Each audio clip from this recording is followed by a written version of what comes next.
નમસ્કાર, border news કચ્છમાં આપનું સ્વાગત છે. સ્વામિનારાયણ સંપ્રદાયમાં ઉજવાતા ઉત્સવોમાં મૃદંગ વાદન અને જાજ પખાજ એ શ્રીજી મહારાજના સમયકાળથી ચાલી આવતી દિવ્ય કળા છે, જેનો આરંભ 200 વર્ષ પૂર્વે અમદાવાદ કાળુપુર મંદિરેથી થયો હતો. સ્થાનિક ઓછવિયા હરિભક્તોએ મંડળની રચના કરી કીર્તન ગાન સાથે મૃદંગ વગાડવાનું શરૂ કર્યું હતું. કચ્છમાં ખાસ કરીને સ્વામિનારાયણ મંદિરના ઉત્સવોમાં મંડળી દ્વારા શોભા સરઘસ કે શોભાયાત્રામાં થતા ઉત્સવ મંડળીના રાસ ખૂબ પ્રખ્યાત છે.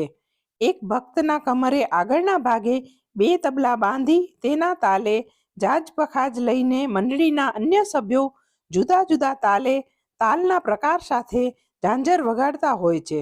આ પ્રકારના ઉત્સવમાં ગરબી તાલ સાથે તબલા વગાડવામાં આવતા હોય છે. કચ્છમાં સ્વામિનારાયણ સંપ્રદાયના ગામો દયાપર, દોલતપર, રવાપર, ગડાણી, આમારા, નેત્રા વગેરે ગામોની મંડળીઓ પ્રખ્યાત છે. તેવી જ રીતે હાલાઈપટ્ટીમાં 24ની મંડળીઓ પ્રખ્યાત છે.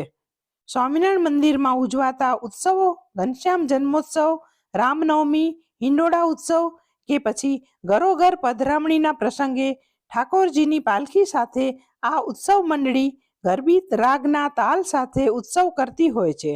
કચ્છના હરિભક્તો કચ્છ બહાર જ્યાં પણ મોટા ગ્રુપમાં સ્થાયી થયા હોય ત્યાં આ જ પદ્ધતિથી ઉત્સવ ઉજવવાની પરંપરા જાળવી રાખી છે.